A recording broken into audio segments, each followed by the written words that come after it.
Symboliquement, cette crise scelle la fin du management classique. Par exemple, prenons la demande de Renault à ses cadres de participer à l'effort de chômage technique. C'est-à-dire que, quelque part, Renault est en train de, en faisant ça, symbolise la mise à mort de deux concepts fondamentaux du management classique. Le premier concept, c'était l'existence d'un statut de cadre qui était une population privilégiée. Après la crise, le statut de cadre, c'est fini. C'est fini. On n'en parle déjà plus beaucoup, mais alors là, je peux vous dire, on n'en parlera plus du tout.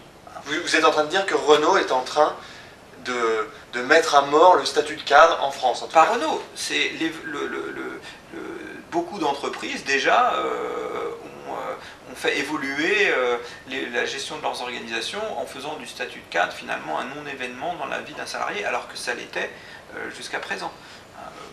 Parfois, dans certaines entreprises, tout le monde est cadre, dans d'autres, c'est pas une question.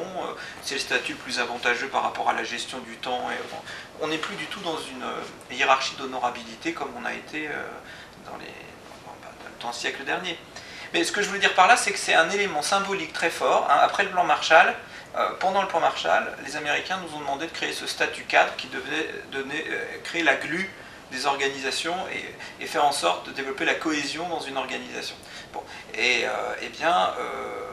ce statut-là, il est vraiment remis en cause puisqu'on traite les cadres comme les ouvriers, comme les employés. Le deuxième élément, c'est l'individualisation. L'individualisation, ça a été l'arme absolue des DRH pour construire des organisations et la performance. C'était individualiser la gestion des personnes. Et on remet du collectif maintenant. On est en train de dire qu'il faut remettre du collectif. Il faut remettre de l'intéressement collectif. Quand c'est la crise, il faut rassembler. Ce qui est juste. Mais là encore, c'est un des concepts du management classique qui est remis en cause pour un autre qu'on a abandonné depuis longtemps. On a surtout essayé d'éviter tout ce qui est collectif ces 100 dernières années. Donc ce qui est intéressant, c'est de voir comment ce management est remis en cause, comment les statuts également sont remis en cause. Aujourd'hui, on parle, je le disais tout à l'heure, le statut de cadre est remis en cause. Vous écoutez les journalistes, ils vous parlent de dirigeants et les autres. Il y a les dirigeants et les autres maintenant. Il n'y a plus cette population intermédiaire qui se découpait en cadre sup, cadre moyen. Voilà. Cadre moyen, ça devient même une notion péjorative. Donc aujourd'hui, on est vraiment dans ce découpage-là avec des extrêmes qui s'étirent de plus en plus. Ça veut dire que le cadre, c'est un ouvrier spécialisé aujourd'hui ? Alors, je ne sais pas si on peut dire que le cadre est un ouvrier spécialisé, mais en tout cas, si vous regardez aujourd'hui un ouvrier spécialisé sur sa ligne de production devant sa console, il est presque derrière un bureau, et si vous prenez un cadre aujourd'hui derrière son ordinateur, il ressemble à cet ouvrier derrière sa console. Il n'y a plus vraiment une distinction aussi nette qu'on a pu le voir entre celui qui travaille avec ses mains et celui qui travaille avec sa tête. Nous sommes entrés, et c'est une des caractéristiques également du modèle émergent, nous sommes entrés dans l'ère de la connaissance. Certains disaient on est passé de l'ère du geste à l'ère du signe. On est passé du travail manuel à un travail intellectuel.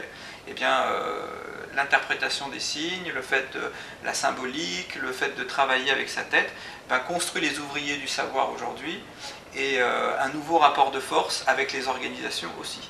C'est-à-dire qu'en même temps qu'on peut assister à des phénomènes d'exclusion très forts de certaines parties des travailleurs, on assiste à une pénurie de compétences sur d'autres domaines. Et avec des populations très payées, très recherchées. On parle de la guerre des talents dans les entreprises, c'est pas pour rien, parce qu'il y a une pénurie de main-d'œuvre. Et en fait, on a de plus en plus des situations comme ça extrêmement contrastées.